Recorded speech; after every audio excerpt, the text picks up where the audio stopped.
Hello बच्चों, welcome back to again a new video of units and measurement. तो हाँ बच्चों, आज हमारा यूनिट्स एंड मेजरमेंट के ऊपर लेक्चर नंबर 4 है। तो चलिए स्टार्ट करते हैं। आज के इस लेक्चर में हम लोग बच्चों कुछ इंपॉर्टेंट कॉन्सेप्ट देखेंगे और कुछ इंपॉर्टेंट कांस्टेंट का यूनिट निकालना सीखेंगे। ओके चलिए। तो my name is Ajit Kumar और सीबीएसई फिजिक्स यूट्यूब चैनल पे आपका स्वागत है। आपके जानकारी के लिए बता देना चाहता हूं कि मेरा एक नया यूट्यूब चैनल मैंने ओपन किया है 5 सितंबर को टीचर्स डे पे, और इस चैनल को ढेर सारा प्यार दें, लाइक करें, सब्सक्राइब करें, शेयर करें और जल्द से जल्द इस चैनल को मोनेटाइज होने में हेल्प करें। और बच्चों, इस सीरीज को हम लोग कंटिन्यू रखेंगे एकदम फर्स्ट चैप्टर क्लास 11 के फिजिक्स से लेकर के लास्ट चैप्टर तक हम लोग देखेंगे, फ्री ऑफ कॉस्ट देखेंगे। तो कहीं इधर उधर जाने की जरूरत नहीं है। आप ऑनलाइन घर बैठे भी मेरे चैनल से आप रेगुलरली एवरी चैप्टर का टॉपिक वाइज आप स्टडी कर सकते हो। चाहे आप बोर्ड एग्जाम के लिए प्रिपरेशन कर रहे हो, चाहे आप आईआईटी जेईई के लिए प्रिपरेशन कर रहे हो, चाहे आप नीट के लिए प्रिपरेशन कर रहे हो, सभी बच्चों के लिए, सभी स्ट्रीम वाले बच्चों के लिए ये चैनल और ये जो सीरीज होने वाला है बहुत इंपॉर्टेंट होने वाला है। तो चलिए हम लोग स्टार्ट करते हैं आज का लेक्चर। ओके, तो जैसा कि आपके स्क्रीन पे दिख रहा होगा बच्चों, यूनिट्स ऑफ सम कांस्टेंट। तो हाँ बच्चों, हमारे फिजिक्स में बहुत सारे कांस्टेंट मिलने वाले हैं। कुछ कांस्टेंट आपको 11th क्लास के फिजिक्स में मिलेंगे, कुछ कांस्टेंट आपको क्लास 12th के फिजिक्स में मिलेंगे, और कुछ कांस्टेंट आपने चाइल्डहुड वाले क्लासेस में भी देखे होंगे, जैसे आप 9 क्लासेस में देखे होंगे, जैसे आप 10 क्लासेस में देखे होंगे। चलिए, तो बेसिकली यूनिट से हमें निकालना है। जैसे आपको दिख रहा होगा रिफ्रैक्टिव इंडेक्स। तो रिफ्रैक्टिव इंडेक्स को म्यू से रिप्रेजेंट किया जाता है और हमें इसका यूनिट निकालना है बच्चों। क्या निकालना है? यूनिट निकालना है। ओके चलिए, तो स्टार्ट करते हैं। इसका यूनिट निकालेंगे बच्चों। और यूनिट निकालने के लिए आपको सबसे पहले, आपको पता ही है, हमने प्रीवियस लेक्चर के अंदर बातें की हैं कि यूनिट्स निकालने के लिए सबसे पहले आपको सातों फंडामेंटल फिजिकल क्वांटिटी का आपको यूनिट याद होना चाहिए। एंड सेकेंड वन थिंग कि आप जिस फिजिकल क्वांटिटी का यूनिट निकाल रहे हो उनका फॉर्मूला पता होना चाहिए।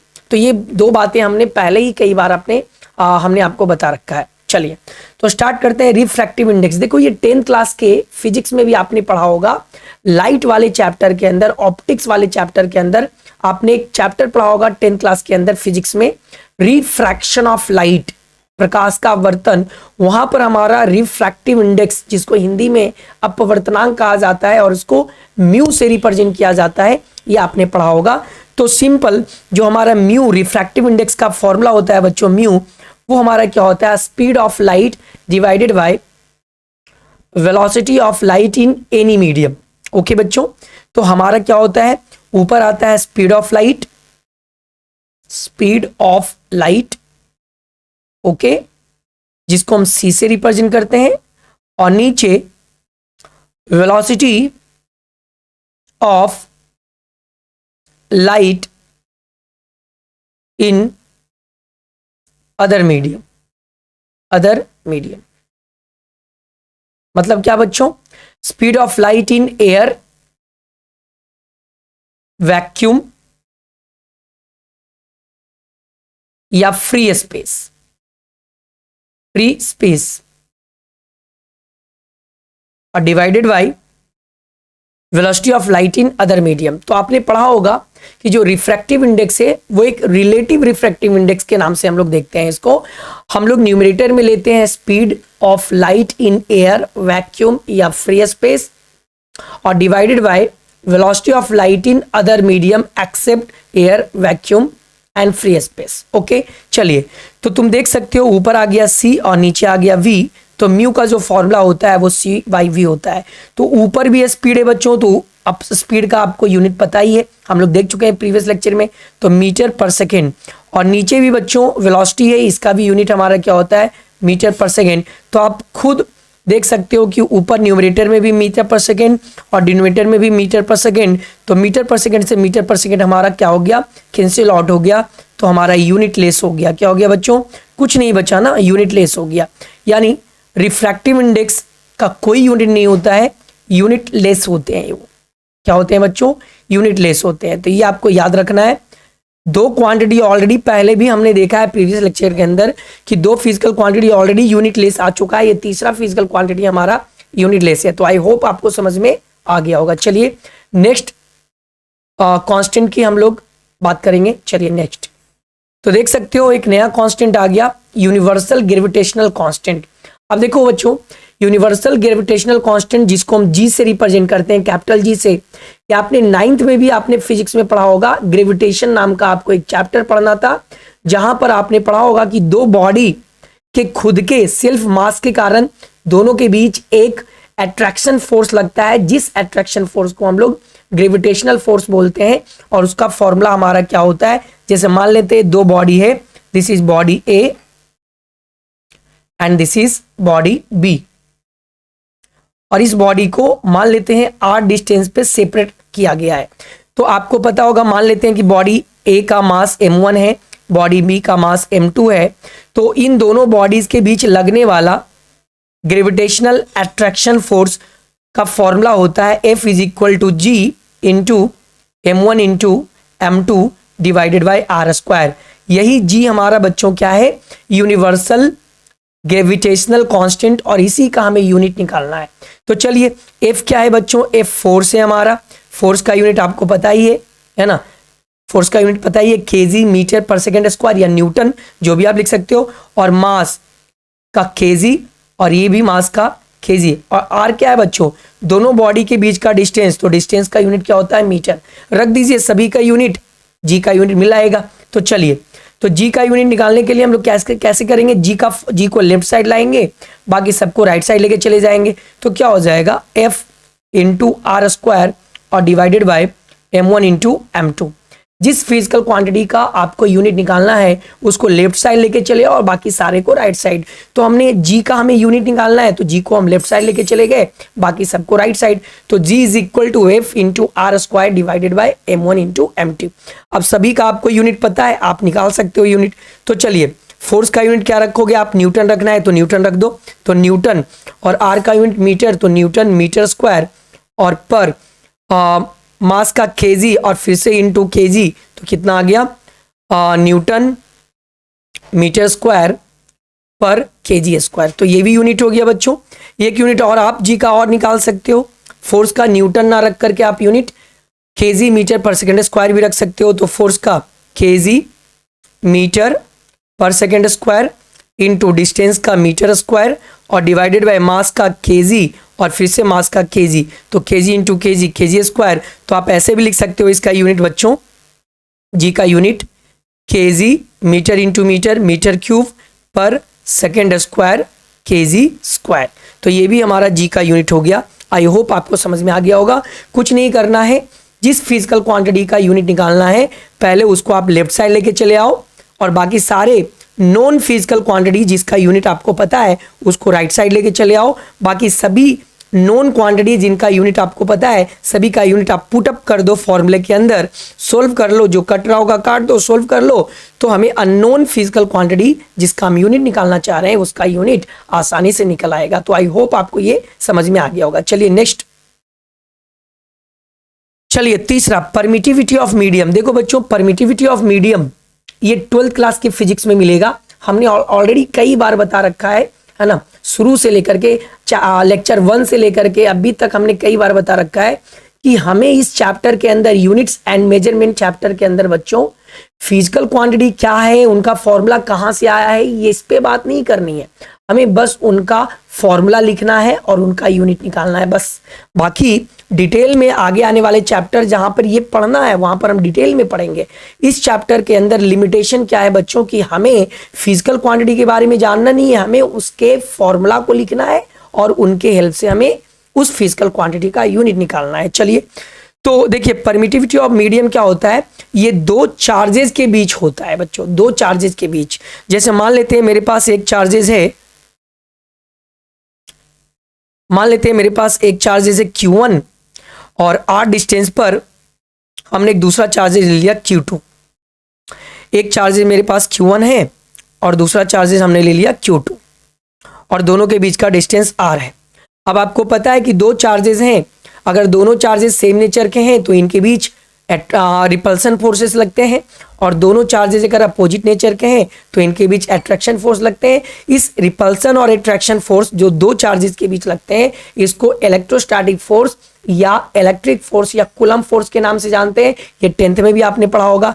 तो यहाँ पर इन दोनों चार्जेस के बीच जो अट्रैक्शन या रिपल्सन फोर्सेस लग रहे होंगे, अट्रैक्शन या रिपल्सन फोर्सेस लग रहे होंगे, ये अट्रैक्शन या रिपल्सन फोर्सेस का जो फॉर्मूला होता है बच्चों वो होता है 1/4 pi epsilon nought Q1 into Q2 upon R square, where ये जो हमारा इप्सिलॉन नॉट है बच्चों, ये इप्सिलॉन नॉट यही हमारा क्या कहलाता है, परमिटिविटी ऑफ मीडियम कहलाता है।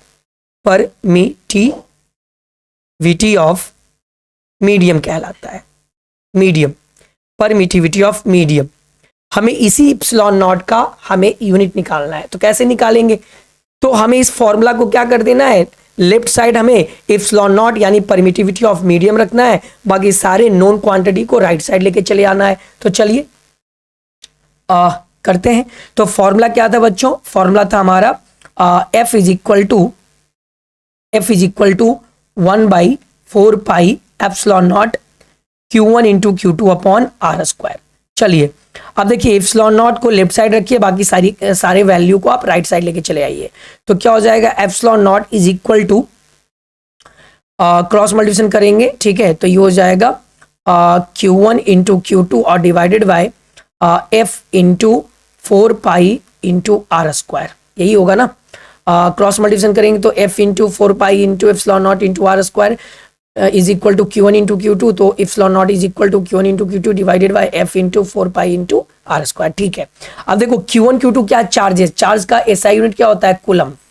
आप एम्पियर सेकेंड भी बोल सकते हो, पर इसका एसआई यूनिट जनरली हम लोग कूलम लेते हैं। तो Q1 का भी यूनिट कूलम, Q2 का भी यूनिट कूलम, और फोर्स का यूनिट न्यूटन, और 4 पाई कांस्टेंट है, कांस्टेंट का कोई यूनिट नहीं होता है, न्यूमेरिकल वैल्यू का कोई यूनिट नहीं है। 4 pi is a numerical value, numerical value का कोई यूनिट नहीं होता है, ठीक है। आर क्या, डिस्टेंस, डिस्टेंस का यूनिट मीटर। तो चलिए इसका एप्सिलॉन नॉट का यूनिट आप निकाल दीजिए।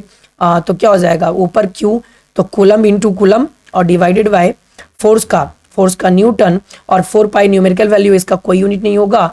R स्क्वायर मतलब मीटर का स्क्वायर, तो क्या हो गया हमारा एक यूनिट हो गया कूलम का स्क्वायर पर न्यूटन मीटर स्क्वायर, ठीक है। आप दूसरा यूनिट भी इसका देख सकते हो बच्चों। दूसरा यूनिट कैसे देखोगे, सिंपल, ठीक है। चलिए दूसरा यूनिट में हम लोग फोर्स के जगह केजी, न्यूटन के जगह हम लोग केजी मीटर पर सेकेंड स्क्वायर भी रख सकते हैं। ओके चलिए, ओके चलिए, तो हम लोग इसका सेकेंड यूनिट भी देख सकते हैं। इप्सिलॉन नॉट का एक यूनिट तो ये हो गया बच्चों, सेकेंड यूनिट भी देख सकते हैं इसका कैसे। चलिए तो फोर्स का क्या लोगे आप, चार्ज का तो एम्पियर सेकेंड लोगे, एम्पियर सेकेंड फिर से इनटू एम्पियर सेकेंड, ओके चलिए, और डिवाइडेड बाय फोर्स का केजी मीटर पर सेकेंड स्क्वायर और इनटू 4 पाई न्यूमेरिकल वैल्यू, इसका कोई यूनिट नहीं होगा, और आर स्क्वायर का मीटर स्क्वायर। तो क्या हो जाएगा, इसको सोल्व कर दिए, ampere into ampere, ampere square into second second square divided by KG metre into metre, metre cube, metre into metre square, metre cube, और डिवाइड में एस सेकेंड का स्क्वायर ऊपर चला गया, तो हमारा क्या आ गया, एम्पियर का स्क्वायर सेकेंड पर power 4 divided by KG metre cube. तो ये भी इसका यूनिट हो गया परमिटिविटी ऑफ मीडियम का। तो आई होप आपको समझ में आ गया होगा। चलिए हम लोग आगे बढ़ते हैं। ओके चलिए हम लोग आगे बढ़ते हैं। ओके चलिए, तो नेक्स्ट प्लैंक्स कांस्टेंट। देखो प्लैंक्स कांस्टेंट क्या है बच्चों, ये सब 11th क्लास के आगे आने वाले फिजिक्स में, केमिस्ट्री में आपको मिलेंगे, ठीक है। अभी आपको बस प्लैंक्स कांस्टेंट जिसको H से रिप्रेजेंट करते हैं, इसका हमें यूनिट निकालना है। तो देखो प्लैंक्स कांस्टेंट कहाँ पे आता है, किस चीज के फॉर्मूला में आता है, तो ये एनर्जी ऑफ 1 फोटोन के फॉर्मूला में आता है, जो प्लैंक्स नाम के साइंटिस्ट ने दिया था। यानी एनर्जी ऑफ 1 फोटोन। आगे चल करके पढ़ोगे बच्चों, एक फोटोन की energy, photon is a energy particle, और इसी फोटोन से लाइट का निर्माण हुआ है। फोटोन से मिलकर के लाइट का प्रकाश का निर्माण हुआ है, ठीक है। चलिए, तो एनर्जी ऑफ 1 फोटोन, एक फोटोन के अंदर कितनी एनर्जी होती है, इसको कैलकुलेट करने के लिए प्लांक्स नाम के साइंटिस्ट ने एक फॉर्मूला दिया, energy is equal to H C upon lambda, where H is a Planck's constant, इसी एच का हमें यूनिट निकालना है, C is a speed of light and lambda is a wavelength. तो एच हमारा क्या हो गया, Planck's constant, okay, where H is a Planck's constant, और हमें इसी का यूनिट निकालना है बच्चों, प्लांक्स कांस्टेंट हो गया और हमें इसी का यूनिट निकालना है। सी हो गया स्पीड ऑफ लाइट बच्चों, speed of light, okay, speed of light, और लेमडा हो गया वेवलेंथ। वेवलेंथ आपने पढ़ा होगा लाइट वाले चैप्टर के अंदर, वेवलेंथ, वेवलेंथ मतलब तरंगदैर्घ्य, वेवलेंथ का यूनिट क्या होता है, मीटर। वेवलेंथ, वेव का लेंथ, लेंथ, वेवलेंथ भी लेंथ या लेंथ का यूनिट मीटर होता है, तो इसका यूनिट हम लोग किस में लेंगे, मीटर में लेंगे। स्पीड ऑफ लाइट का यूनिट मीटर पर सेकंड स्क्वायर, मीटर पर सेकंड होता है, और प्लांक्स कांस्टेंट का तो यूनिट निकालना ही है। तो यहाँ से क्या करोगे, यहाँ से हमें प्लांक्स कांस्टेंट एच का वैल्यू यूनिट निकालना है, तो एच को लेफ्ट साइड लेके चले जाओ, बाकी सारी क्वांटिटी को आप राइट साइड लेके चले आओ। तो एच इज इक्वल टू क्या हो जाएगा, एच इज इक्वल टू हो जाएगा E into lambda upon C. H is equal to E into lambda upon C. E क्या है, एनर्जी। एनर्जी का यूनिट क्या होता है, जो वर्क डन का यूनिट होता है, वर्क डन का यूनिट क्या होता है, force into displacement, newton metre. तो एनर्जी का यूनिट क्या हो जाएगा, न्यूटन मीटर, और लेमडा का मीटर, और divided by speed of light का मीटर पर सेकेंड स्क्वायर। तो क्या हो गया, ध्यान से देखना, 1 मीटर से 1 मीटर कट गया और सेकेंड स्क्वायर ऊपर चला गया, तो न्यूटन मीटर सेकेंड स्क्वायर हो गया। आप केजी मीटर पर सेकंड स्क्वायर में ये एनर्जी का यूनिट रख सकते थे, तो आप वैसे कैलकुलेट कर लेना कितना आ रहा है, वो आप खुद से कर लेना, ठीक है। चलिए, तो हमारा प्लांक्स कांस्टेंट का यूनिट क्या आ गया बच्चों, प्लांक्स कांस्टेंट का यूनिट आ गया newton metre second square, newton metre second square. चलिए, तो आगे बढ़ते हैं हम लोग, नेक्स्ट कांस्टेंट की ओर चलते हैं। चलिए, अब देखिए, अब हमारा क्या आ गया, बोल्ट्जमान कांस्टेंट। देखो बोल्ट्जमान कांस्टेंट क्या होता है, ये आपको क्लास 11th का एक चैप्टर हमें पढ़ना है, थर्मोडायनेमिक्स, वहां पर आपको बोल्ट्जमान कांस्टेंट मिलेगा। चलिए आगे बात करते हैं। तो बोल्ट्जमान कांस्टेंट के लिए जो फॉर्मूला होता है बच्चों, वो हमारा फॉर्मूला होता है P V is equal to K T, where P is a pressure, V is a volume, K is a Boltzmann constant, Boltzmann constant, okay, and T is a temperature, T is a temperature, T is a temperature, okay। चलिए, तो हमें K, Boltzmann constant K, इसका हमें unit निकालना है। सबका unit पता है, प्रेशर का यूनिट पता है, वॉल्यूम का यूनिट पता है, टेम्परेचर का यूनिट पता है, सबका यूनिट पता है, आप निकाल लो के का यूनिट। तो के इज इक्वल टू क्या हो जाएगा, PV upon T, K is equal to PV upon T. Pressure का यूनिट अगर आप पास्कल में लेना चाहते हो, पास्कल में ले लो, पास्कल इज ऐसा यूनिट ऑफ प्रेशर, तो आप पास्कल में लेना चाहते हो तो पास्कल में ले लो, है ना। इनटू वॉल्यूम का यूनिट मीटर क्यूब होता है, और डिवाइडेड बाय टेम्परेचर का कैल्विन होता है, तो पास्कल मीटर क्यूब पर कैल्विन भी हो गया, कैल्विन के मतलब कैल्विन, ओके, कैल्विन। आप इसका यूनिट प्रेशर का फोर्स पर यूनिट एरिया यानी न्यूटन पर मीटर स्क्वायर भी ले सकते हो, तो आप इसका सेकेंड यूनिट देख सकते हो। सेकेंड यूनिट क्या हो गया, प्रेशर का न्यूटन पर मीटर स्क्वायर, और इनटू वॉल्यूम का मीटर क्यूब, और डिवाइडेड बाय टेम्परेचर का कैल्विन। तो ये क्या होगा, मीटर स्क्वायर से मीटर स्क्वायर कट गया, क्या मिला, न्यूटन मीटर पर कैल्विन। तो ये भी हो सकता है, आप प्रेशर का यूनिट जो न्यूटन है, न्यूटन में आप केजी मीटर पर सेकंड स्क्वायर भी डाल सकते हो, तो बहुत सारे यूनिट निकल सकते हैं, ठीक है। चलिए, तो हम लोग आगे बढ़ते हैं, ओके, चलिए आगे बढ़ते हैं हम लोग, ओके बच्चों आगे बढ़ते हैं, ओके। चलिए अच्छे से देख लो, ओके, अच्छे से देख लो आप लोग, ओके। चलिए अब लोग नेक्स्ट हम लोग यूनिट की बात करते हैं, नेक्स्ट यूनिट की बात करते हैं हम लोग। चलिए, कोफिशिएंट ऑफ विस्कोसिटी, देखो इसको ईंटा, ये ईंटा सिंबल है, ये सिंबल क्या है, ईंटा बच्चों, ईंटा, इसको ईंटा पढ़ते हैं, ठीक है, या नीटा पढ़ते हैं, जो भी है। तो ये नीटा यानी कोफिशिएंट ऑफ विस्कोसिटी होता है, ये हमें क्लास 11th के आगे आने वाले चैप्टर फ्लूइड मैकेनिक्स नाम का एक फिजिक्स में चैप्टर मिलेगा आपको 11th में ही, अभी काफ़ी समय है वहाँ तक आने में, वहाँ पर आपको कोफिशिएंट ऑफ विस्कोसिटी पढ़ना है ना, तो वहाँ डिटेल में पढ़ेंगे, यहाँ बस यूनिट निकालना सीखेंगे इसका। ओके चलिए, तो इसका फॉर्मूला कहाँ पे किस फॉर्मूला में आता है, तो ये इसका फॉर्मूला होता है F इज इक्वल टू नीटा, जिसका हमें यूनिट निकालना है, इंटू ए इंटू जो हमारा होता है ये delta V upon delta Z। Okay चलिए, ओके तो ये F क्या है, फोर्स है बच्चों, F क्या है, फोर्स। नीटा यही है कोफिशिएंट ऑफ विस्कोसिटी, इसी का तो यूनिट निकालना है, इसी का तो यूनिट निकालना है। ए क्या है बच्चों, एरिया है बच्चों, एरिया।